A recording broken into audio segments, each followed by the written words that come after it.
네, 안녕하세요. 네, 한 주간도 잘 지내셨습니까? 네. 오늘은 사중복음 제5강 성결운동의 이제 역사를 공부할 시간입니다. 강의를 시작하기에 앞서서 먼저 이번 학기에 우리가 진행해야 될 몇 가지 사안에 관해서 먼저 말씀을 드리고 시작하도록 하겠습니다. 먼저 이제 중간고사에 관한 내용입니다. 중간고사는 원래 4월 말 정도에 이제 보면 좋은데 지금 이제 4월 말에 우리가 학교에서 시험을 볼 수 있게 될지 모르겠습니다. 그래서 일단은 제가 중간고사 예제를 내드리도록 하겠습니다. 중간고사 예제는 이겁니다. 사중복음의 역사적 배경에 관하여 논하시오. 지금 우리가 이 박명수 교수님의 근대 복음주의의 주요 흐름이라는 책을 통해서 사중복음 각각의 주제에 관해서 역사적 배경에 관해서 지금 공부를 하고 있습니다. 그래서 지난 시간까지 이제 중생의 배경, 역사적 중생교리의 역사적 배경에 관해서 공부했고, 오늘은 이제 성결교리의 역사적 배경에 관해서 공부하게 될 것입니다. 그리고 이제 다음 주 이렇게 하나씩 신유 교리의 역사적 배경, 그 다음에 재림교리의 역사적 배경에 관해서 공부하고, 바로 이제 우리의 중간고사를 보도록 하겠습니다. 그래서 그 주가 지금 어떻게 될지, 제가 지금 오늘이 이제 4월 13일 아닙니까? 그럼 20일, 27일까지 맞춰지고 5월 첫 주가 되면은 이제 학교에서 만나게 될 텐데, 학교에서 만나자마자 이게 또 중간고사를 보기도 그렇고, 그 다음에 지금 수업 일수도 좀 모자른 그런 형국에 있기 때문에 중간고사는 언어 시스템으로 보도록 하겠습니다. 언어 시스템이 뭐냐면은 오픈북은 아닙니다. 오픈북은 절대 아니고요. 자기가 공부한 것을 자기 스스로 양심껏 이제 보는 것이죠. 그래서 이제 여러분들이 저에게 이거를 이메일로 보내면 되게 셀프 테스트입니다. 집에서 테이크 홈 이그잼이죠. 집에서 보는 건데, 되도록 공부를 해서 자기가 머릿속에 있는 내용을 쓰는 것입니다. 그러면 언어 시스템입니다. 그래서 사중복음의 역사적 배경에 관하여 논하시오. 중생 성결 신유 재림, 제가 강의해드린 내용을 중심으로 해가지고 여러분들이 해서 4월 말까지 이제 저에게 보내주시면은 이메일로 보내주시면 되겠습니다. 제 이메일 주소는 여러분들이 알고 계시리라 믿습니다. 자, 그래서 사중복음의 역사적 배경에 관하여 논하시오. 이것을 이제 언어 시스템으로, 시스템이 스페링이 틀렸네요. 죄송합니다. 시스템이 이게 아닌데 지금 이거 죄송합니다.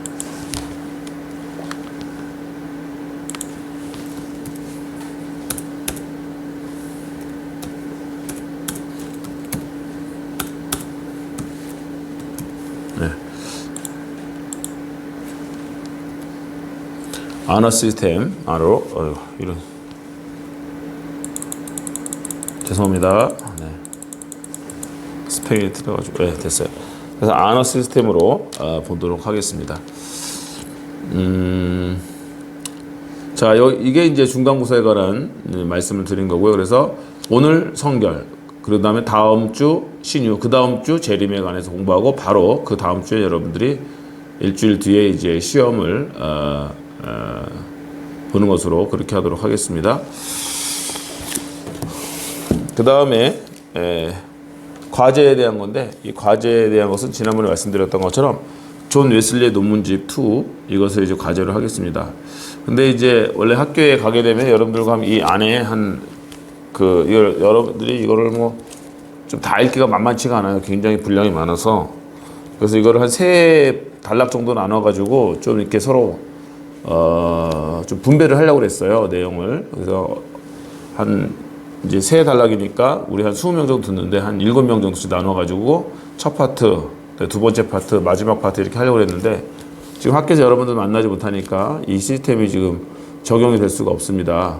그래서 제가 임의로 정해서 그냥 그래도 이게 여러분들이 다음에 이제 혹시 웨슬리 신학을 듣게 되면은 또 이 책을 가지고 이제 서평을 할 것이기 때문에 이번 학기에는 맨 앞에 있는 제1장의 내용이 뭐냐면은 존 플래처의 생애입니다. 존 플래처의 생애 제가 번역을 했습니다. 그래서 이 존 플래처의 생애를 읽고 서평을 쓰는 것입니다. 서평은 한 3페이지, 5페이지 정도 서평, 3에서 5페이지 정도. 그래서 내용을 요약하고 이제 책에 있는 내용들을 자기가 스스로 한번 평가해 보는 것이죠. 그래서 서평을 쓰는 것이다. 이게 바로 여러분들의 이번 학기 과제입니다. 존 플래처의 생애를 읽고 서평을 쓰는 것. 이 존 플래처의 생애는 존 웨슬리 논문집 2에 있고요. 이거는 이제 한국 웨슬리학회에서 나오긴 했는데 대한기독교 서회나 여러분들 인터넷에 검색해 보시면은 이 책을 구입할 수가 있을 것입니다. 존 웨슬리 논문집 2, 존 웨슬리 논문집 2입니다. 네.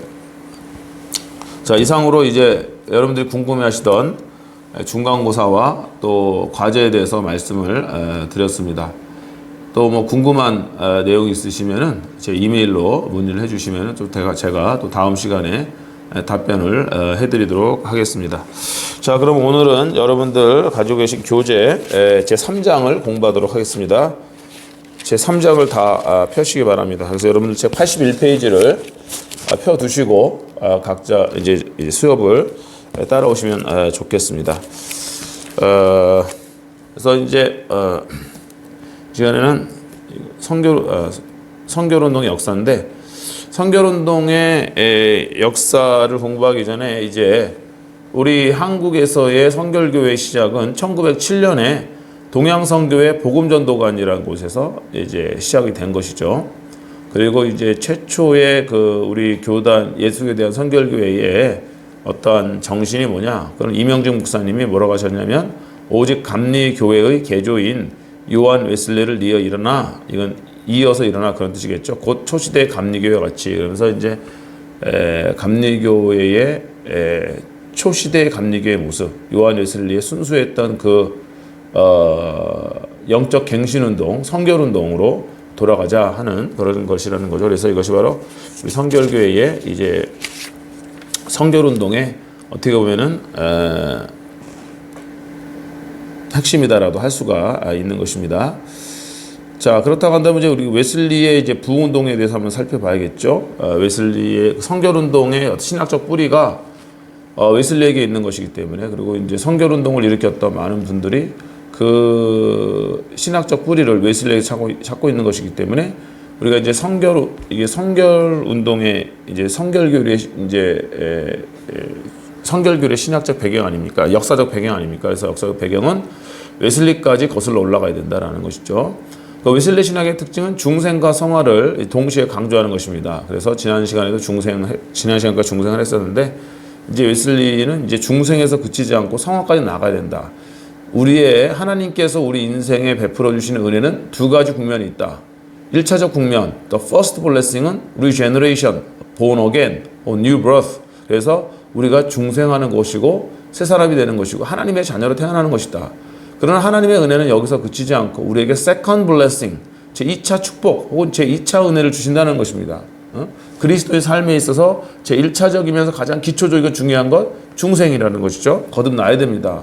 그 다음에 이것으로 끝나서는 안 되고 그리스도인들은 영적으로 자라나가고 거룩한 하나님의 자녀가 되어야 된다는 것이죠. 이게 성화결입니다. 세컨드 블레싱이 있다는 거예요. 그래서 웨슬리 신학의 특징은 이 퍼스트 블레싱과 세컨드 블레싱, 성화와 중생과 성화를 이제 구분하고 중생의 단계가 있고 성화의 단계가 있다. 그래서 우리는 중생의 단계를 지나서 성화의 단계로 나아가야 된다. 이것이 이제 웨슬리 신학의 특징입니다. 근데 루터 같은 경우는 이 중생과 성화를 이렇게 구분하지 않고요. 낯선 의를 강조해요. 낯선 이 개념이 뭐냐면은 낯선 이 개념 안에 성화라는 것은 결국은 따로 뭐 중생이 있고 성화가 있는 것이 아니라 칭의에 익숙해지는 것이 바로 성화다. 그리스도께서 나를 의롭다고 여겨주시는 게 자꾸 익숙해지다 보면은 내가 이제 거룩하게 살지 않겠느냐. 그래서 성화라는 것은 칭의에 익숙해지는 것이다. 그렇게 이제 강조했고요. 칼빈은 이제 중생교리를 더 강조하면서 중생을 이제 성화교리 안에서 성화를 중생교리 안에서 해석하려고 많이 노력을 했죠. 그래서 이제 중생이 이제 곧 성화다 이렇게 얘기를 많이 했는데, 그러면서 어쨌든 칼빈에게 성화교리가 있습니다. 거룩한 삶에 대한 교리가 있지만은 칼빈과 웨슬리 차이는 뭐냐면은, 웨슬리는 이 세상에서 우리가 육신의 몸을 입고 살아있는 동안에 온전한 성화가 가능하다라고 믿었죠. 그러나 칼빈은 온전한 성화가 가능하지 않다. 인간 안에 있는 죄성이 너무도 크기 때문에 그 온전한 성화가 가능하지 않다. 그렇게 믿었던 것입니다. 자, 그래서 웨슬리는 그 중생 이후에 오는 두 번째 단계의 하나님의 은혜를 강조했다. 그 성화다는 것을 여러분들 기억하시길 바라겠습니다. 그리고 이제 웨슬리는 아까 좀 전에 말씀드렸던 것처럼 온전한 성화가 가능하다고 믿었습니다. 그리고 이것이 지금까지도 우리 성결교회의 성화론입니다. 우리는 온전한 성화가 가능하다. 내 힘으로 되는 것이 아닙니다. 중생이 내 힘으로 되는 것 아니죠. 하나님의 은혜로 우리가 거듭나고 하나님의 자녀가 된 것처럼 성화도 성결도 내 힘으로 된다면 못하죠. 그러나 성령의 능력으로 또 성령의 은혜로 우리가 거듭나고 하나님의 자녀가 된 것처럼 우리가 성결케 되는 것도 하나님의 은혜다. 하나님이 하신다라고 거예요. 그것을 믿기 때문에 우리들이 이제 성결교회 교인으로서는 우리 본성은 비관적이지만 하나님의 은총이 우리를 거룩해 하실 것이다 하는 것을 믿고 나아간다는 것입니다. 근데 이제 여기서 온전한 성화라는 건 죄 없는 sinless perfection이 아닙니다. sinless perfection, 죄가 없는 완전. 그래서 칼빈주의자 생각하는 완전은 죄가 없는 완전의 sinless perfection, 하나님처럼. 웨슬리가 말하는 완전은 그런 완전이 아닌 것입니다. 그래서 웨슬리가 말하는 완전은 최선을 다해서 하나님을 사랑하는 상태, 그리고 몸과 마음과 뜻을 다해서 하나님을 사랑하는 상태, 온전히 하나님께 헌신하는 그런 마음의 자세, 이런 것을 이제 웨슬리는 온전한 성화라고 말을 했던 것이죠.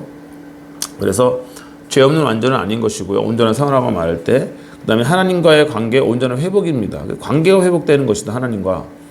그 다음에 이제 내면의 성화와 외적 성화가 있는데, 이 두 가지가 다 필요한 것이죠. 우리가 외적으로만 성화되어서도 안 되고, 내면의 성화가 있어야 됩니다. 근데 내면의 성화가 있다고 한다면은 외적으로도 성화가 있어야 되는 것이죠. 이게 나타나야 되는 것이죠. 우리의 거룩한 삶이 나타나야 된다는 것입니다. 외적으로 나타나고, 관계 속에서 나타나고, 하나님을 향한 삶 속에서 나타나야 된다는 것이죠. 그래서 내적 성화와 외적 성화는 다 중요한 것이다 하는 것입니다. 그리고 감리교의 사명이 무엇이었냐면, 감리교의 사명은 성결의 복음을 온 세계로 전파하는 것이 바로 감리교의 사명이었습니다. 그래서 to spread the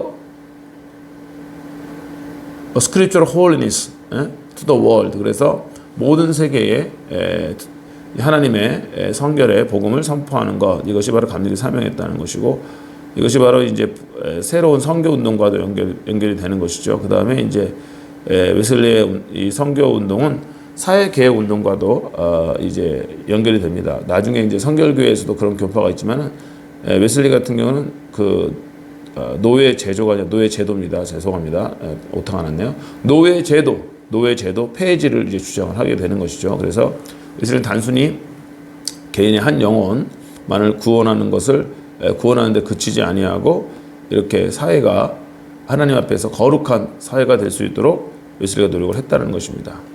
자, 그러면 이제 우리가 18세기 웨슬리 살펴봤는데, 이 18세기 웨슬리의 정신이 어떻게 이제 19세기의 이제 미국적인 상황에서 선결운동이 일어나느냐 하는 것인데, 여기에서 이제 우리가 공부해야 될 가장 중요한 인물이 한 명 있는데, 이분이 바로 피비 팔머입니다. 피비 팔머, 아주 유명한 여성분이죠. 그래서 선결운동의 어머니라고 부르는 분입니다. 선결운동의 어머니, 선결운동의 어머니라고 부르는 분이다. 그리고 원래는 여성 이제 감리교의 부흥사였고 작가였죠. 선결운동을 경험한 다음에 이렇게 된 것입니다. 그래서 그리스도인의 완전교리를 이후에 계속해서 강조하고 촉진시킵니다. 그래서 이 피비 팔머가 선결운동에서 이 차지하는 비중이 굉장히 크고, 선결운동을 최초로 일으킨 여인으로서 큰 의미가 있는 것입니다. 그래서 우리 선결교회의 뿌리, 이 신학적 뿌리를 찾아 올라가면은 존 웨슬리가 있고, 그 다음에는 사실 피비 팔머가 있다고 해도 과언이 아닌 것이죠. 피비 팔머는 뉴욕의 경건한 감리교 가정에 출생을 하고요. 그의 아버지는 미국 이민 전 영국에서 웨슬리 부흥운동으로 인해서 회심하고, 그다음에 미국으로 건너온 그런 분입니다. 그러니까 필립 팔머의 가정에는 이 웨슬리의 성결의 정신이 면면이 흐르고 있었던 그런 가정이다라고 볼 수가 있는 것이죠. 그래서 필립 팔머는 어린 시절부터 자연스럽게 부모님으로부터 웨슬리 신앙에 대해서 영향을 받게 된 것입니다. 특별히 존 웨슬리의 그리스도인의 완전 크리스천 퍼펙션을 읽고서 감동을 받게 됩니다. 정말로 하나님 앞에서 거룩한 삶을 살아간다는 것이 이렇게 중요하고 아름다운 것이구나, 복된 것이구나 하는 것을 필립 팔머가 깨닫고 자기 자신도 이제 죄에서 완전히 자유로운 삶을 살아야겠다는 그런 도전을 받게 되죠. 그리고 1837년에 온전한 성화를 이 필립 팔머가 경험을 하게 됩니다. 그런데 이 자기가 경험한 이 온전한 성화를 이게 나 혼자 알고 있어서는 안 되겠다. 많은 사람들과 함께 이 온전한 성화의 경험을 나눠야겠다. 그렇게 이제 생각을 합니다. 그래서 이 성결의 체험을 다른 사람들과 나누기로 했다는 것인데, 사실은 이제 그래서 이제 기도 모임을 만들게 되는데, 이 기도 모임은 사실은 필립 팔머라기보다는 그 언니가 있었어요. 1835년에 사라 랭포드, 그 필립 팔머의 언니입니다. 친언니예요. 그래서 친언니가 먼저 이제 감리교 여성들과 함께 기도 모임을 시작했습니다. 근데 2년 뒤에 필립 팔머가 이 모임의 리더가 됐는데, 이 모임의 일이 뭐냐면은 성결 촉진을 위한 화요 기도 모임이에요. Tuesday Meeting for the Promotion of Holiness. 그래서 Tuesday Prayer Meeting이라고 할 수가 있습니다. 기도 모임이니까 Tuesday Meeting for the Promotion of Holiness. 그래서 성결 촉진을 위한 화요 기도 모임, 이런 이 모임, 여성들의 모임이 있었는데, 이 모임에 이제 필립 팔머가 리더가 되면서 강력하게 이제 성결에 대한 강조를 하게 되는 것인데, 자, 여러분들이 이제 유심히 살펴보면은 이 성결 운동은요, 처음에는 그 아주 중요한 이제 특징이 있어요. 그게 뭐냐면 보여드리겠습니다.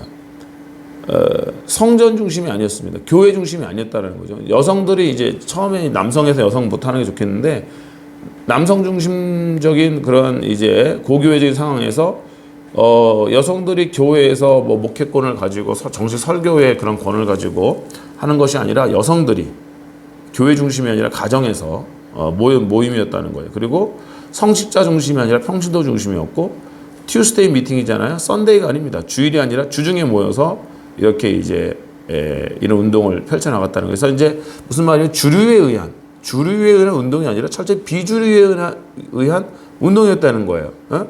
그래서 그 예배 드리는 공간도 주류는 교회당, 예배당이겠고, 그 비주류는 성전이겠죠. 그 다음에 그 19세기에 그 감리교회의 주류는 남성과 여성의 어떤 구도 속에서 남성이었죠. 그러나 이 튜스데이 미팅은 여성들이 주도했습니다. 사라 랭포드, 그 다음에 이제 필립 팔머가 아주 강력한 이 운동의 여성 리더였던 것이죠. 그 다음에 성직자 중심이 아니라 필립 팔머 평신도였습니다. 평신도로서 이 기도 운동을 일으키는 것이고, 주일 중심이 아니라 주중에, 왜냐하면 주일날은 이제 성직자 중심으로 예배 중심으로 가야 되기 때문에 주중에 이런 기도 모임을 했다라는 것이죠. 그래서 어떻게 보면은 이제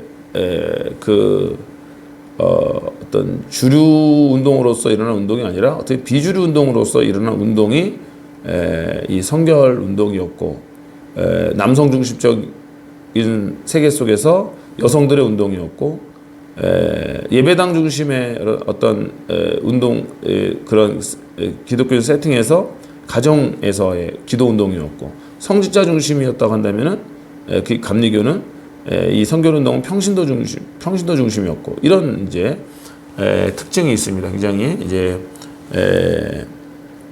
재미있는 요소로 할 수 있습니다. 그래서 우리 성결교회 초기는 그렇게 어떤 형식이나 틀에 얽매이기보다는 성령의 강력한 역사와 자유로운 이제 성령의 은혜와 또 체험들을 굉장히 강조한 것을 볼 수 있게 됩니다. 그래서 물론 제도나 틀이 굉장히 중요하죠.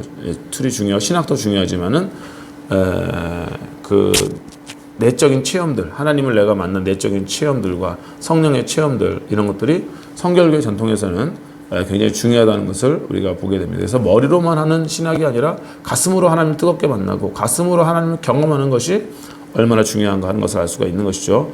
자, 그래서 처음에는 이것이 이제 여성을 중심으로 한 기도 모임이었지만 이 모임이 점점점 확대가 됩니다. 그래서 남성들도 이 모임에 참여할 수 있게 됩니다. 그 다음에 이제 이들 중에는 감리교회 감독, 신학자, 목사 등 다수가 참여하고 나중에는 초교파적으로 회중교회, 뭐 장로교회, 침례교회 이런 목회자들이 이 피비 팔모의 화요기도 모임에 참여해서 그들이 성결을 체험하게 돼요. 그러면서 그들이 이제 자기 자신들의 교회가 교단에 가가지고 성결을 외치는 성결의 이 설교자들이 되는 것입니다. 참 놀랍죠. 예? 자, 그래서 이런 뭐 감리교회 뭐 목사들이나 이런 사람들에게 영향을 받아서 피팔모 성결도 시작된 것이 아니라 하나님 앞에서 간절한 그 성결에 대한 열망을 가지고 있었던 한 여인으로부터 이 운동이 시작되고 오히려 목회자들이 여기에 영향을 받고 성결 체험을 하게 되고 성결의 주창자가 되었다라는 사실을 우리가 기억을 하면서 내가 이제 어떤 목회자라는 어떤 타이틀, 이름 이것보다 더 중요한 것이 정말 내 안에 있는 성령의 능력이다 하는 것을 우리가 기억을 해야 됩니다. 그래서 목회자들은 신학교를 졸업하고 뭐 이렇게 라이센스를 따는 거, 그래서 신학교를 졸업하면 이제 전도사 자격증 나오고 또 이제 시험 보면은 목사한테 통과하면 목사 자격증 나오고 이렇게 라이센스를 따는 거보다 물론 이것도 중요하죠. 이것도 뭐 중요하지 않다는 것이 아니라 이 라이센스를 따는 것도 중요하지만 이렇게 우리가 포장보다 더 중요한 것은 내 내면이 정말 성령의 능력과 은혜로 꽉 차가지고 내가 불을 토하듯이 토해낼 내 안에 있는 정말 말씀의 불, 성령의 불들이 있어야 된다는 것입니다. 그래서 우리가 이 피비팔모의 이 화요 기도 모임을 통해서 우리가 도전받을 수 있는 건 그거예요. 사람들이 감동받는 거는 나의 라이센스에 감동받는 것이 아닙니다. 저도 뭐 물론 미국에서 이제 공부를 하고 또 왔지만은 지금도 목회를 하고 있지만은 성도들에게 목회할 때 제 학위로 목회하는 게 아니거든요. 영성이 있어야 되고 열정이 있어야 되고 정말로 내 안에 있는 확신이 있어야 되는 것이거든요. 그래서 옛날 어른들이 영역이라고 그래요. 영역이 있어야 된다.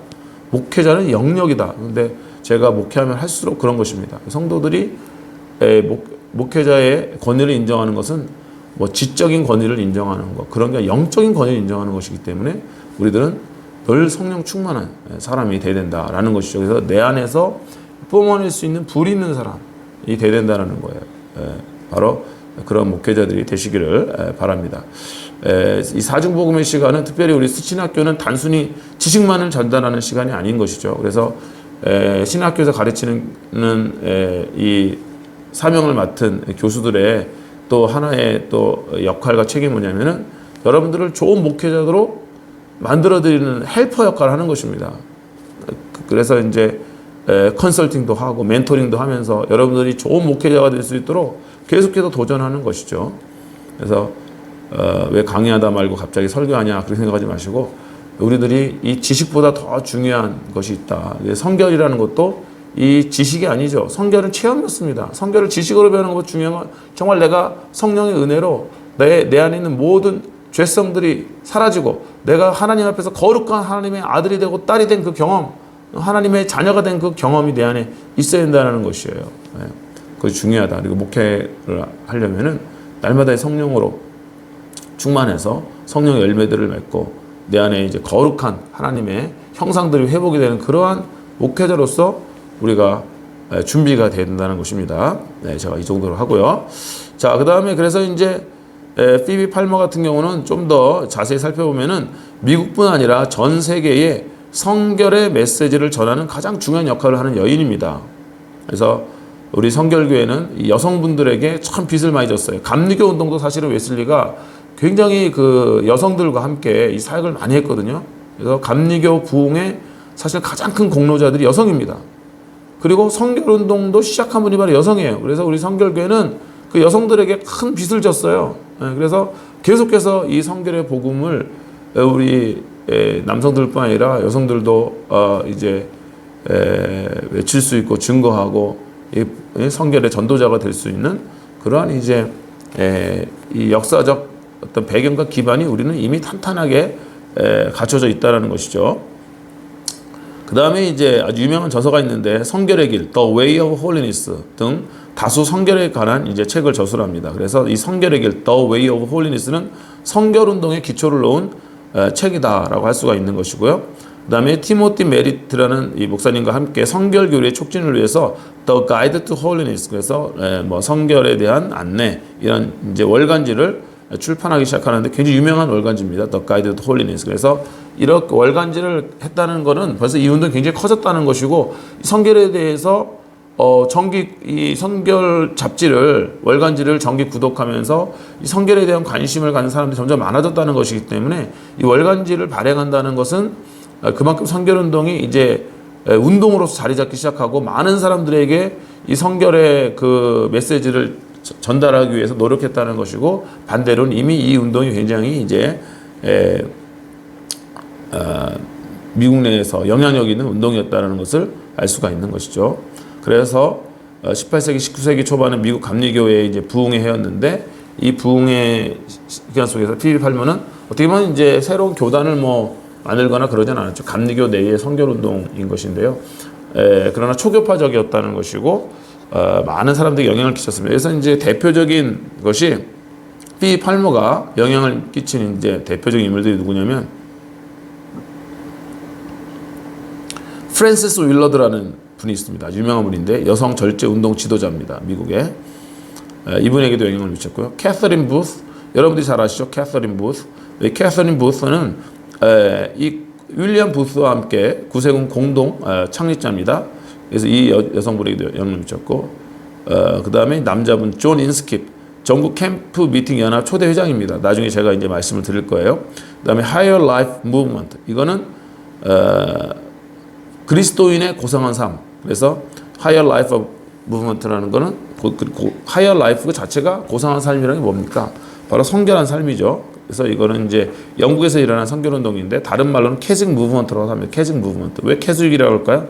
왜 캐직 무브먼트? 왜냐하면 영국의 이제 캐직이라는 지역에서 일어난 운동인 것이죠. 그래서 캐직 무브먼트라고 이거 정식 명칭 Higher Life Movement. 그래서 Higher Life Movement와 캐직 무브먼트는 상호 교환 가능한 단어라고 할 수가 있습니다. 이러한 운동들에 바로 이제 팔머가 영향을 미쳤기 때문에 팔머의 이 영향은 엄청난 것입니다. 그래서 어떤 역사가는 가장 미국의 19세기 가장 위대한 여성 한 명을 꼽는다고 한다면 피비 팔머를 꼽을 수 있다라고 말할 정도로 피비 팔머는 미국의 기독교 역사에 아주 중요한 인물이다 하는 것이죠.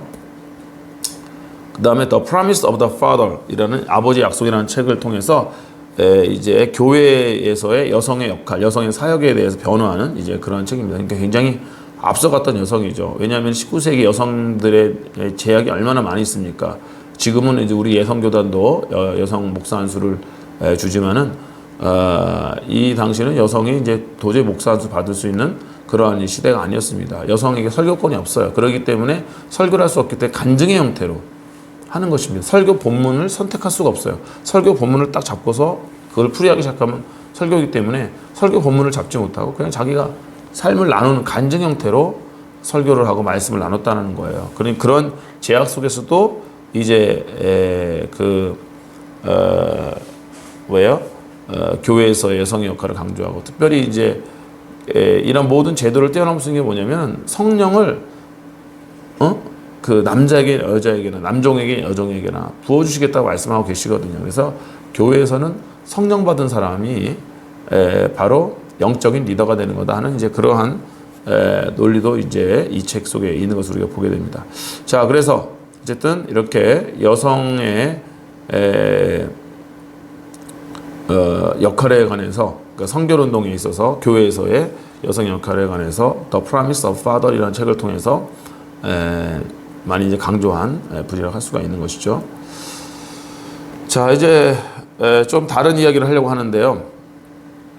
미국에서 18세기, 19세기에 이제 미국 감리교가 많이 성장하고 특별히 이제 19세기는 미국 감리교회의 세기라고 할 정도로 미국 감리교회가 많이 성장을 했습니다. 그래서 원래 18세기에는 미국 회중교회가 굉장히 큰 교회였고 장로교회를 비롯한 그래서 이제 칼빈주의가 굉장히 이제 큰 교단이었는데 19세기 들으면서 감리교회가 성장을 하는데 이 감리교회가 성장하게 된 요인이 뭐냐면 첫 번째는 블루 컬러들의 희생 정신입니다. 그러니까 헝그리 정신이 있는 거예요. 감리교회 초기에 감리교회 그 평신도 지도자들 거의 블루 컬러들이어서 뭐 노동자들이었고 농부들 뭐 구두 수송공 뭐 대장장이 뭐 이런 사람들이었습니다. 그렇기 때문에 이들이 이제 그 헝그리 정신이 있는 거예요. 바닥부터 그냥 이렇게 희생하면서 봉사할 수 있는 그런 마인드들이 다 있는 것입니다.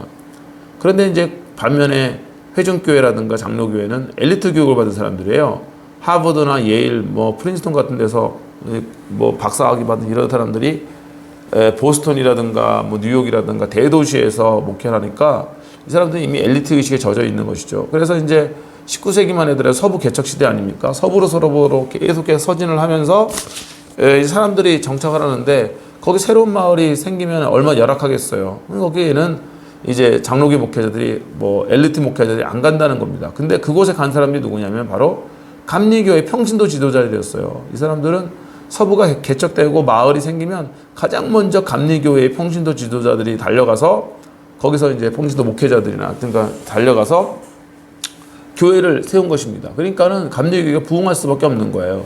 다른 이제 회중교회나 장로교회처럼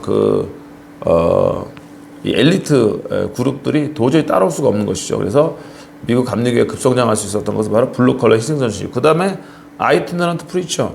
이건 뭐냐면 순회전도사입니다. 그러니까 감리교 같은 경우는 한 교회에 오래 있을 수가 없어요.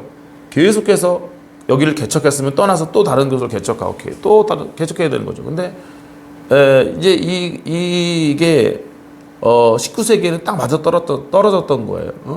왜냐하면 장로교 같은 경우 한 도시에서 그냥 수십 년간 목회를 하는데 정체가 되죠. 더 이상 다른 곳에 뭐 개척을 안 하니까. 근데 감리교는 개척해놓고 성장하면 누구에게 맡기고 또 개척하고 또 가서 개척하고 계속 하기 때문에 이 19세기에 이 개척의 시대, 서부 개척의 시대와 교회 개척의 시대가 딱 맞아 떨어진 거죠. 그래서 이제 순회전도자들을 통해 가지고 감리교회가 부흥하게 되고 그 다음에 이제 감리교회는 성경적 믿음을 가졌다. 초창기에는 그렇다는 것입니다. 그랬는데 문제가 뭐냐면은 감리교회가 이렇게 성장을 했는데 왜 그러면은 피비 팔머가 감리교 내에서 성결운동을 했냐는 거예요. 즉 포인트는. 그런데 19세기 이후부터 성결에 대한 관심이 쇠퇴하기 시작합니다. 감리교 내에서 이제 감리교가 이제 이따가도 얘기하겠지만은 그 중산층화됩니다. 임브로저먼트. 그래서 임브로저먼트. 그래서 그 중산층화가 돼요. 감리교가. 그러면서 이제 굉장히 세속화되고 사람들이 적당한 세속적인 즐거움과 향락을 누리려고 하겠죠. 그럼 적당하게 세상과 타협하면서 세상의 향락과 쾌락을 누리려고 하는데 가장 걸림돌 되는 게 뭐겠습니까? 감리교인들에게. 바로 그것이 성결교리입니다. 그리스도 완전교리. 거룩하게 살아야 된다. 세상과 구별돼야 된다. 얼마나 이제 이 성결교리가 걸림돌이 됐겠어요. 그래서 감리교의 그 교리 장정에서 이 성결교리를 아예 빼버려요. 그래서 1812년 이후에 이거를 이제 별책으로 출판한다는 그런 구실로서 1812년 이후에 감리교회의 교리 장정에서 이 기독교 안전교리, 그리스도 안전교리를 삭제해버린다는 겁니다.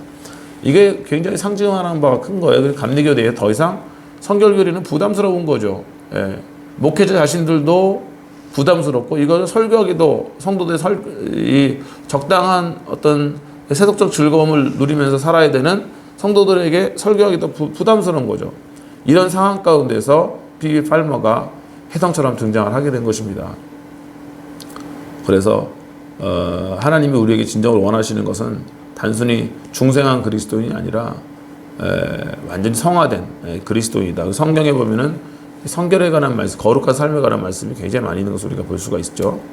자, 그래서 이제 피비 팔머가 그렇게 성결론을 주장했는데 피비 팔머의 성결론의 특징은 재단 신학이라는 것입니다. 그래서 재단 신학하면은 피비 팔머의 신학이고 굉장히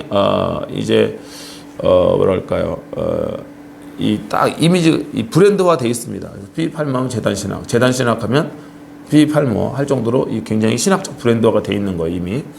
자, 그래서 이제 팔머의 재단 신학인데 이 성결론입니다. 그러니까 성결에 대해서 이 재단 신학이라는 걸 통해서 발전을 시키는데 우리는 그리스도께 우리 자신을 제물로 드리는 것. 재단 대신 그리스도께 우리 자신을 제물로 드리기만 하면 재단 대신 그리스도가 우리를 거룩히 하시고 성결케 하신다라는 겁니다. 그러니까 내가 나를 거룩하게 하고 성결되는 것이 아니라 내가 할 건 그리스도에 헌신하는 거예요. 나를 드리는 겁니다. 넌 널 드리기만 해라. 그럼 재단 대신 그리스도께서 너를 성결케 하실 것이다. 이것이 이제 재단 신학이에요. 재단 신학의 골자입니다. 그런데 이제 여기 특징은 뭐냐면 너를 드리는 순간입니다. 순간 그리스도께서. 왜냐하면 그리스도께 하시는 일이니까 오래 걸릴 일이 없다는 거예요. 우리 인간이 하게 되면 오래 걸리겠죠. 오래 걸려요. 내 스스로 하게 되면 오래 걸립니다. 그런데 그리스도께서 하시는 것이기 때문에 오래 걸리지 않는다라는 거예요. 자, 그래서 우리 자신을 제단 대신 그리스도께 되면 성령께서 우리를 그 순간적으로 성결케 하신다. 그래서 팔머의 성결론의 특징은 순간적 성결론입니다. 오래 걸리지 않는다. 그리고 100%다. 그런 거예요. 그래서 오래 걸리지 않고 그리스도께서 우리를 성결케 하실 때는 어떤 정도가 있지 않다는 거예요. 한 방에 다 우리를 완전하게 성결케 하신다는 것이죠. 자, 그래서 The Way of Holiness, 아까 말씀드린 성결의 길이라는 책에 보면 성결이라는 건 지금 여기에서 바로 받을 수 있다는 거. 너 자신을 그리스도께 드리는 순간, 그것은 here and now, 지금 여기에서 바로 순간적으로 받을 것이다. 그러나 인간의 한계를 가지고 나아가면은 하나님께서 하나님의 형상을 우리에게 회복시켜 주실 것이다 라는 것입니다. 자, 이것이 가장 이제 대표적인 성결운동의 이제 초기 역사입니다. 피비 팔머가 굉장히 중요하다. 피비 팔머의 그 순간적 성결론 굉장히 중요한 것을 볼 수가 있고, 피비 팔머 같은 여기까지는 아직 개인적 성결론에 이제 굳히겠죠. 근데 성결운동이 개인적 성결운동으로만 끝난 것은 아닙니다. 사회적 성결운동으로도 이제 확장이 되는데 조금 결이 다르지만은 또 다른 차원에서의 성결운동이 있었다라는 것인데요. 그 중에 가장 대표적인 것이 이제 노예 폐지 운동을 주도했던 오렌지스까지 세운 웨슬리안 메소디스트 처치. 그래서 이거 뭐냐면 웨슬리안 감리교회인데 역사적 배경이 있습니다. 웨슬리가 살아생전에 아까 말했죠. 사회개혁 운동에 웨슬리도 적극적인 측면이 있었는데 그게 뭐냐면은 노예제도 운동을 웨슬리가 반대했다는 거죠. 그래서 영국 역사에 있어서 가장 그 훌륭한 정치인 중에 한 명이 누구냐면은 윌리엄 윌버포스입니다. 윌리엄 윌버포스. 웨슬리 목사님이 이제 거의 이제 노년에 이르렀을 때 젊은 영국의 국회의원이었어요. 근데 노예 폐지 운동을 이제 추진하고 있는 국회의원이었는데 존 웨슬리가 윌리엄 윌버포스에게 편지를 해가지고 정말 너가 지금 하고 있는 일은 너무도 귀한 일을 하고 있는 거다. 하나님께서 기뻐하시는 일을 하고 있는 거다. 노예 제도는 정말 해 아래에서 가장 악한 일이다. 너는 너무도 선한 일, 가치 있는 일, 의미 있는 일을 하는 거니까 어떤 경우에도 뒤로 물러서지 말고 어떠한 환난과 역경이 있더라도 계속해서 밀고 나가서 이 노예 폐지 운동을 관철시켜라 하는 이제 그러한 편지를 웨슬리가 윌리엄 윌버포스에게 보낼 정도로 웨슬리는 그 노예 제도에 대해서 아주 굉장히 이제 강하게 반대를 한 것이죠. 근데 문제는 미국의 감리교회가 이 노예를 감리교인들 중에 많은 경우에 노예를 인정하고 노예를 묵인했다는 거예요. 그래서 이제 오렌지 스캇이 이건 아니다. 이건 웨슬리 정신이 아니다. 웨슬리 정신을 따르고 있는 감리교회에서 이 노예 제도를 용인하거나 묵인할 수가 없다. 이 노예 제도를 반대해야 된다. 이렇게 얘기를 했는데 이것이 이제 감리교 주류 목회자들과 갈등을 일으키게 됩니다. 그리고 목회자 주류 감리교회 목회자들은 여기에 대해서 반응이 별로 이렇게 신통치가 않은 거예요. 그러면서 이제 오렌지 스캇과 갈등을 일으키게 되고 오렌지 스캇이 자기를 따르는 사람들, 그래서 노예 제도를 반대하고 노예 폐지 운동을 함께 하는 동지들과 규합을 해가지고 웨슬리안 메소디스트 처치를 만들어야 되는 것이죠. 그래서 이 하나님 앞의 성결은 개인적 성결뿐만 아니라 이 사회가 성결해야 된다. 이 사회가 거룩해야 된다 하는 것을 외치는 것이죠. 그렇기 때문에 이것은 이제 사회 개혁적 어떻게 보면 성결 운동이다. 성결 운동은 개인적 성결에만 그치는 것이 아니라 공동체 성결, 사회적 성결도 함께 간다 하는 것을 알 수가 있어요. 그다음에 또 하나 재밌는 건데 Free Methodist Church가 있습니다. Free Methodist Church. 그래서 이건 뭐냐면은 우리나라 말로 번역할 때는 자유감리교회라고 번역. 자유감리교회. 근데 이제 아까도 말씀드렸지만은 감리교회가 중산층화되었어요. 그러면서 이제 그 다음부터 먼저 얘기해. 감리교회 19세기는 감리교회 세기라고 할 만큼 감리교회가 부흥했다. 왜 그랬죠? 아까 말씀드렸던 것처럼은 감리교회의 그 노동자층, 평신도층의 그 헝그리 정신, 배고파도 가난해도 먹을 것이 없어도 헐벗어도 그냥 너무도 가난하지만 이 나아갔던 그런 이제 교회였는데 이제 점점 부흥을 하고 나니까 다 개척이 끝났잖아요. 그러면서 점점 감리교회가 이제 서민층에서 중산층화 되기 시작합니다. 감리교인들이. 자, 그러면서 초기에는 막 부흥회를 강조하고 뜨거운 막 열정과 기도회가 있었는데 점점 예식을 강조하고 형식적인 예배로 바뀌게 되고요. 성직자도 뭐 신학교육을 받냐가 중요한 게 아닙니다. 성결의 은혜를 체험했느냐, 이게 중요했어요. 근데 점점 신학교육이 중요해지고 교회 건물도 처음에 평범했습니다. 그냥 남루한 건물을 할지라도 여기서 우리가 하나님을 예배할 수 있다면 너무도 감사한 것이다 했는데 점점 이제 중산층화 되고 교회에 돈이 많아지니까 이제 건축적인 예술미가 있는 그러한 이제 화려한 건물을 짓게 되고 그렇게 되는 것이죠. 그러다 보니까 뭐가 필요합니까? 교회 이제 재정이 이제 필요하게 되는 것이죠. 그래서 이제 교회의 재정 확보를 위해서 감리교회 내에 지정석 제도라는 게 생깁니다. 지정석 제도. 이거를 이제 영어로 Church Pew Rental System이라고 그래요. Church Pew. Pew가 P-E-W인데 이 Pew가 이제 교회 장의자를 의미하는 겁니다. Church Pew. 우리가 교회 가면 이제 거의 다 교회들, 요즘은 이제 개인 의자도 많지만은 교회를 어떤 교회 예배당의 상징이 뭡니까? 교회 그 장의자잖아요. 장의자 교회.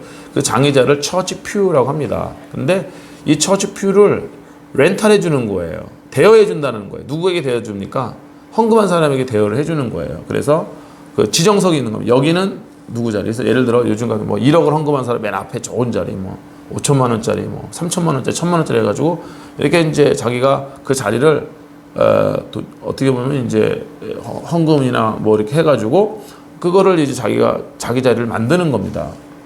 그러니까 이제 교회에서 재정을 확보하기 위해서 궁여 지책을 할지라도 만약 작은 교회 같은 경우 해가지고 지정제도인데 돈 없는 사람들은 행정가야 앞자리에서 앉아가지고 은혜 받을 수가 없는 거예요. 거기는 내 자리가 될 수가 없고 누가 돈 주고 교회를 샀으니까. 그러니까 이것도 이제 원래 감리교의 모습이 아니다. 감리교는 누구나 와서 복음을 듣고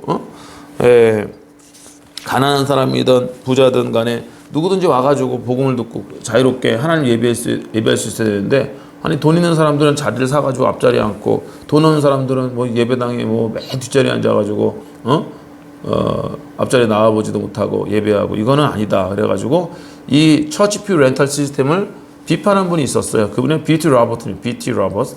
그래서 이 B.T. 로버트가 이제 이 지정석 제도를 강력하게 비판하게 되는데 주류 감리교회는 당연히 싫어하겠죠. 왜냐하면은 이 지정석 제도가 교회 헌금의 굉장히 많은 부분을 차지하기 때문에 이게 현실적인 차원에서 이거를 이제 삭제하기가 어려운 거예요. 지정석 제도를 없애기가 어려운 겁니다. 왜냐하면은 이거는 지정석을 살려는 사람과 또 교회가 이해관계가 딱 맞는 거예요. 그렇죠. 교회는 재정이 필요하고 또 지정석 제도라는 사람들은 자기 과시용 아닙니까? 어떻게 보면은 내가 이 정도로 돈이 있고 부자다. 나 이 정도 살 능력이 된다는 교회 오면 또 대접을 받고 맨 앞자리에 앉아가지고 말이죠. 그러니까는 이 재정이 필요한 교회와 또 자기의 어떤 명예라든가 뭐 과시욕 같은 것들을 드러내고자 하는 사람들의 어떤 이해관계에 딱 맞아 떨어지게 되니까 이거를 뭐 없앨 수가 없는 것입니다. 그래서 이제 B.T. 로버트가 이거 지정석 제도에서 비판을 많이 하게 되고 결국은 감리교 연회에서 B.T. 로버트가 제명이 되기 시작합니다. 그래서 B.T. 로버트가 또 자기와 함께 뜻을 같이 하는 사람들, 그래서 이 지정석 제도를 반대하고 누구나가 와서 자유롭게 어느 자리에서 앉아가지고 예배드릴 수 있다 하는 교회를 세운 게 바로 뭐라고요? Free Methodist Church. Free라는 건 자유롭게 앉을 수 있다는 겁니다. 돈 주고 사지 않아도 값없이 앉을 수 있다는 거예요. 그래서 프리에서는 두 가지 힘이 다 있어요. 자유롭게 앉아라, 값없이 앉아라. 공짜다 이거죠. 더 이상 돈 주고 교회에 와서 자리를 살 필요가 없다라는 것입니다. 그래서 B.T. 라버트의 이 프리 메소드 처치는 초기부터 이 가난한 자들에 대한 관심을 시작한다. 그러니까 가난한 자들의 관심은 바로 웨슬리의 관심이었거든요. 웨슬리가 평생 가난한 자들 주변에서 그들을 돕고 그들과 함께한 사람이 바로 이제 웨슬리인데, 이 가난한 자에 대한 관심을 갖고 나갔던 사람이 바로 B.T. 라버트다 하는 것입니다. 자, 그 다음에 이렇게 이제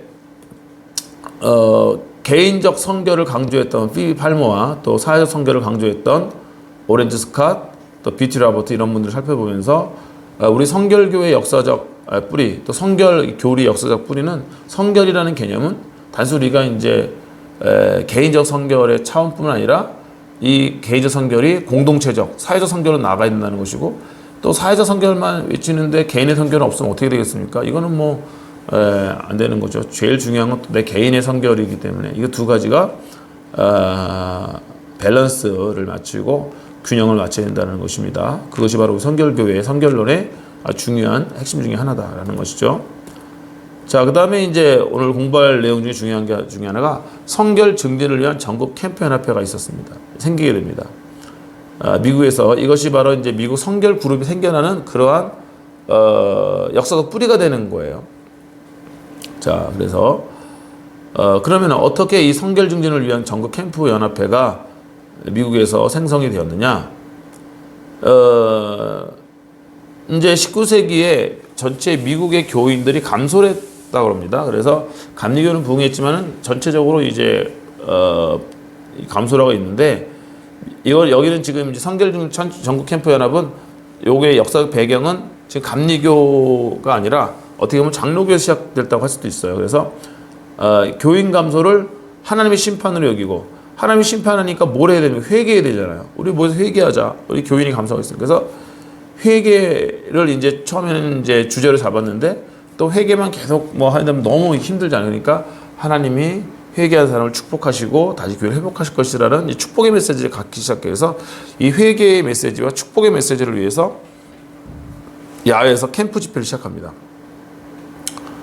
장로교 처음 시작됐지만은 곧 감리교가 주도권을 갖게 되고, 왜 그렇게 되면 감리교가 뜨거운 가슴을 주장하기 때문에 감리교의 이제 부흥사들이 이 야외 캠프 부흥회, 일종의 부흥회입니다. 부흥회에 이제 주도권을 갖게 되는 것이죠.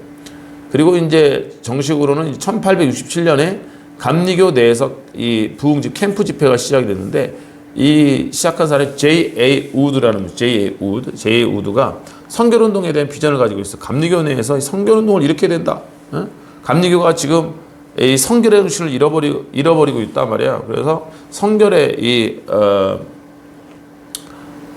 메시지를 다시 강조하고, 하나님 앞에서 우리 감리교인들이 성결하게 살도록 우리가 촉구해야 된다. 이런 생각을 가지고 있었어요. 그런데 이제 이 운동을 하려면 재정이 많이 필요한데, 미세스 드레이크, 이 드레이크 부인의 후원으로 이제 이 성결운동 한다면 내가 얼마든지 후원하겠다 이렇게 되죠. 그래서 그 당시에 이제 유명했던 부흥사 존 인스킵, 아까도 말씀드렸죠. 존 인스킵을 중심으로 해가지고 J.A. 우드가 시작을 하고, 곧 이어 이 성결운동, 아니 이 캠프 미팅의 지도자가 이제 존 인스킵이 되는 것입니다. 존 인스킵이 National Camp Meeting Association for the Promotion of Holiness에서 이거를 번역하면 성결 촉진을 위한 혹은 증진을 위한 전국 캠프 캠프 집회 연합 뭐 이렇게 우리가 번역을 할 수가 있겠죠. 이게 1867년 뉴저지 파일랜드에 시작을 한 것입니다. 제가 그래서 이제 저도 뉴저지에 한 6년 살았거든요. 뉴저지에 한 6년, 두루 대학교가 뉴저지에 있습니다. 그래서 6년 살았는데 두루 대학교에 있다 보면은 이 편지가 날라와요. 그래서 저는 공부를 나는 1867년에 이제 하고 끝난 줄 알았는데, 아직도 바일랜드에서 해마다 여름이면은 부흥 집회가 열립니다. 깜짝 놀라서 저도 나도 가봐야 되는데 늘 마음은 있었는데, 먹고 살기에 바쁘고 또 공부하기 바쁘고 이래저래 고등학교 유학생활에 가보지 못했어요. 좀 아쉬운데 언젠가 한번 꼭 가보고 싶은 곳이 이 뉴저지주의 바일랜드라는 곳입니다. 자, 그래서 이 부흥운동은 역사가 굉장히 깊고 감리교 부흥운동이다. 감리교 내의 성결운동이다 하는 것을 우리가 알 수가 있습니다. 그래서 이제 요거 간단히 역사를 알려드리면, NCMA PhD 이거는 제가 그냥 만들어 본 거예요. National Camp Meeting Association for the Promotion of Holiness 이 약자고요. 그 다음부터는 제가 만든 약자가 아니라 정식 명칭입니다. 이것이 이제 발전을 해가지고 내셔널 캠프 미팅 발전해서 나중에 이제 성결 교단들이 생기면서 내셔널 홀리니스 어소시에이션이 생겨요.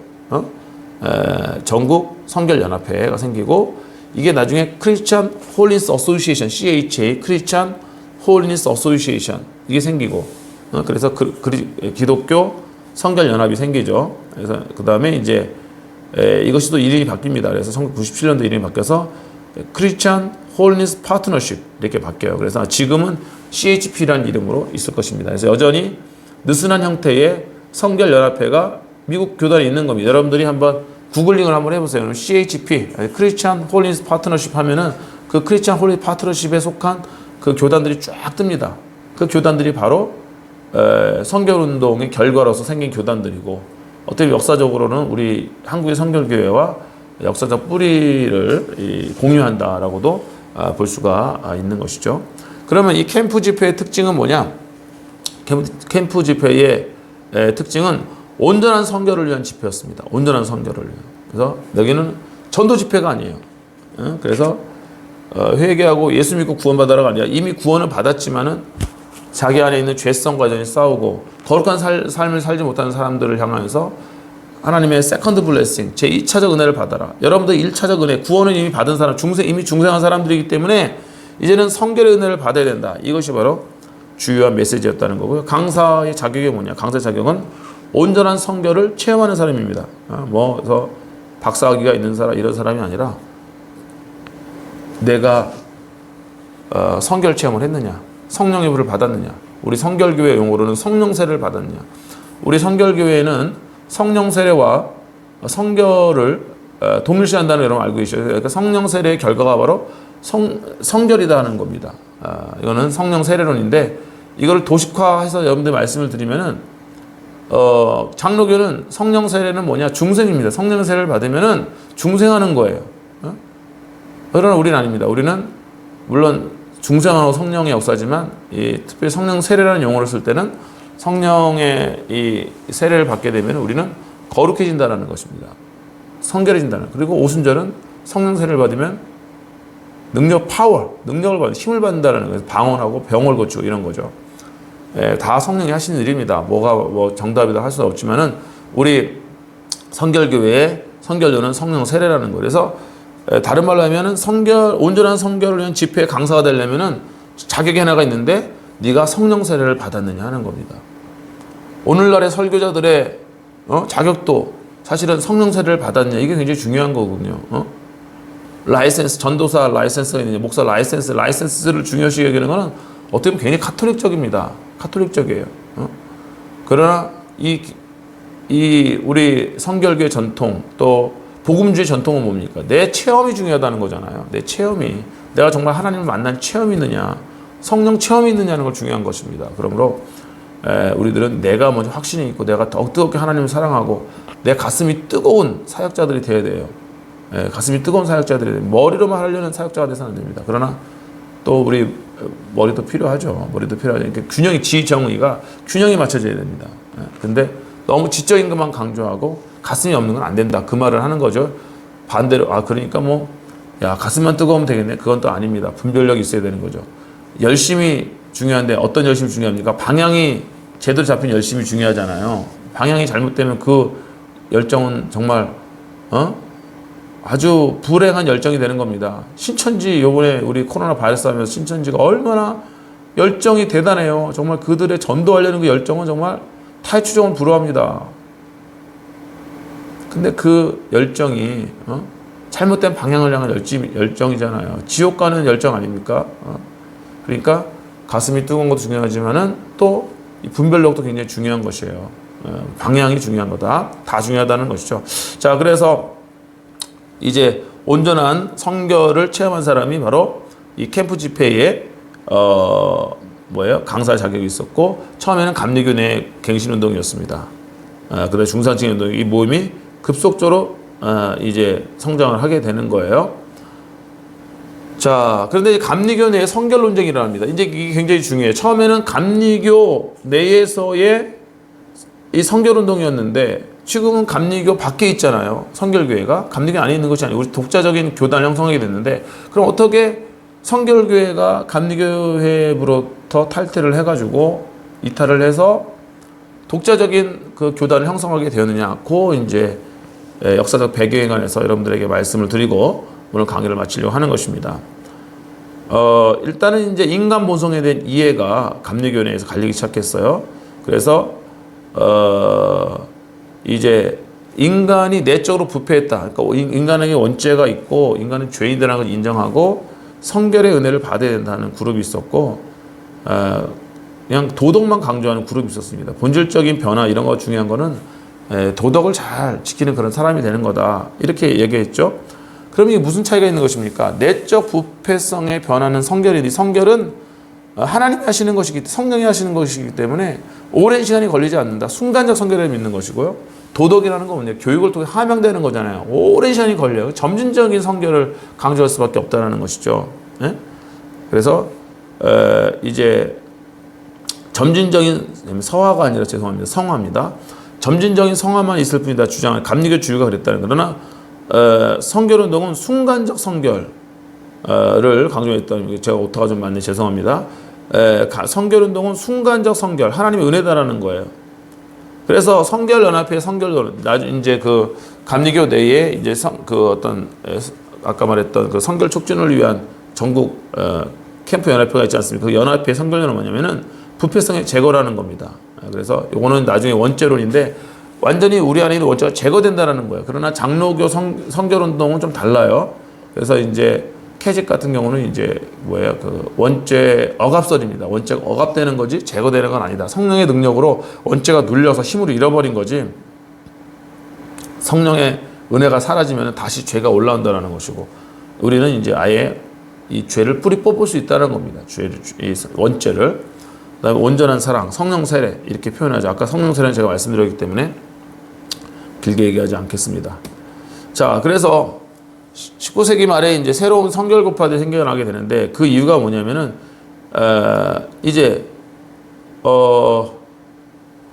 중앙 지도자와 지방 지도자들의 그 차이가 있습니다. 그러니까 성결 운동도 이 굉장히 커졌잖아요. 그다음에 이제 뉴욕이라든가 대도시에 있는 성결 운동자들이 있었고 지방에 있는 사람들이 있을 텐데, 대도시에 있는 성결 운동의 지도자들은 주로 감리교 목회자들인 거예요. 감리교에 대한 충성도가 있습니다. 그런데 지방에 있는 그 성결운동 지도자들은 꼭 감리교 배경을 가지지 않은 사람들도 많은 거예요. 그러니까 이들은 굳이 뭐 감리교에 그렇게 애착을 갖거나 감리교에 충성하려는 사람들이 아니었던 것이죠. 그러니까 감리교에 꼭 있어야 되는 생각을 하지 않은 것이죠. 그 다음에 이제 초기에 그 감리교 내에서의 그 성결운동은 성결이라는 주제 하나에만 관심이 있었는데 나중에 관심이 확대가 됩니다. 계속 부흥운동 이러다 보니까 부흥운동에 신유도 일어나게 되고, 그 다음에 이제 그 세대주의 종말론이 들어오면서 주님의 재림에 대한 막 열망도 많은 거예요. 그래서 메시지가 확대가 됩니다. 성결뿐만 아니라 신유와 재림까지도 확대가 되니까 이 성결만 강조하는 그룹과 신유 재림을 강조하는 그룹에 이제 또 차이가 생기겠죠.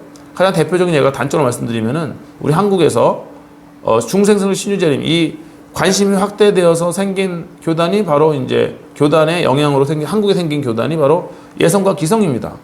그리고 오직 성결 이 하나님의 포커스 맞추는 것에 어떤 전통이 흘러 들어온 교단이 바로 나사렛 성결교회입니다. 나사렛 성결교회는 사중복음이 아니에요. 나사렛 성결교회는 오직 웨슬리의 초기 정신으로 돌아가자. 그래서 성결을 이제 외치는 교단이 바로 나사렛 교단인 것입니다. 자, 그런 차이가 있다는 걸 알아두시고요.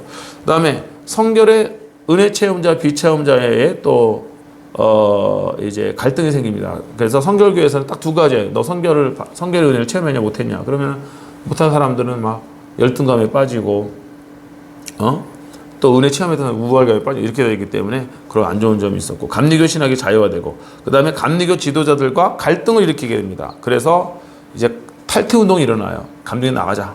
성결 운동하는 사람들이 이렇게 여러 가지 이유를 통해 가지고 이제 나갈 수 있는 그런 이제 여건들이 형성, 신학적인 이유 뭐 또 실제적인 이유들이 많은 거죠. 그래서 그걸 컴아웃이즘이라고 합니다. 컴아웃, 나가자 운동, 나가자 주의 뭐 이런 것이죠. 그래서 감리교로부터 탈퇴하게 된다. 그래서 많은 선결운동이 선결 교파들이 생겨나게 되는 겁니다. 그 대표적인 것이 바로 이제 나사렛 선결교회, 필그림 선결교회고 말씀드렸던 건 나사렛 선결교회는 오직 선결, 필그림 선결교회는 중생선결 사중 복음, 중생선결 신유 재림의 사중 복음을 강조하는 것이죠. 그리고 이제 이 필그림 선결교회는 그 전에 이제 그 만국 선결 연맹이 필그림 교회가 되어지고 또 이게 나중에 웨슬리안 교회가 되어서 현재의 미국 웨슬리안 교회입니다. 샌디에고에 있는 웨슬리안 스카이라인 웨슬리안 처치가 있는데 여기에 이제 존 맥스웰 목사가 여기 담임 목사였죠. 세계적인 리더십 연구의 대가 아닙니까?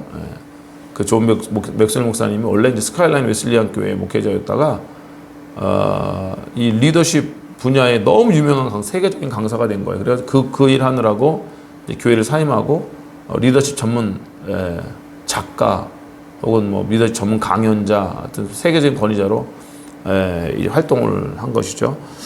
하여튼 그래서 이제 어떻게 보면은 우리 한국의 선결교회는 이 필그림 선결교회 혹은 만국 선결연맹과 어떤 그 뿌리를 더 공유한다고 할 수가 있습니다. 큰 틀에서는 모든 선결교회가 뿌리를 공유하고 그 안에서 어떤 갈등이 생겼다고 아까 말씀드렸죠. 오직 선결만을 강조하던 그룹과 관심이 확대되어 가지고 신유 재림까지도 이제 이 선결운동의 메시지로 담아냈던 그룹들이 이제 생겨나게 되는 것이어서 어쨌든 이 그룹이 하나가 되지 못합니다. 하나가 됐으면 좋겠는데 각자 색깔들이 있기 때문에 또 선결교파도 원래는 이제 그래서 CHP가 된 거예요. 파트너십이 된 겁니다. 하나의 교단이 디나미네이션이 되지 못하고 파트너십이 된 것은 선결운동의 지도자들과 또 그룹들이 다양한 그룹들이 생겨나 선결운동 내에서도 또 지도자들도 관심사가 다 다르고 하기 때문에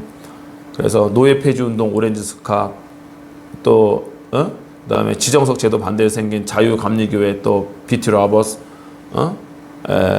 그다음에 나사렛 선결교회 제가 말씀드리지 않았는데 피니아스 브리즈 이런 이제 그룹들이 생겨나게 되는 것이죠.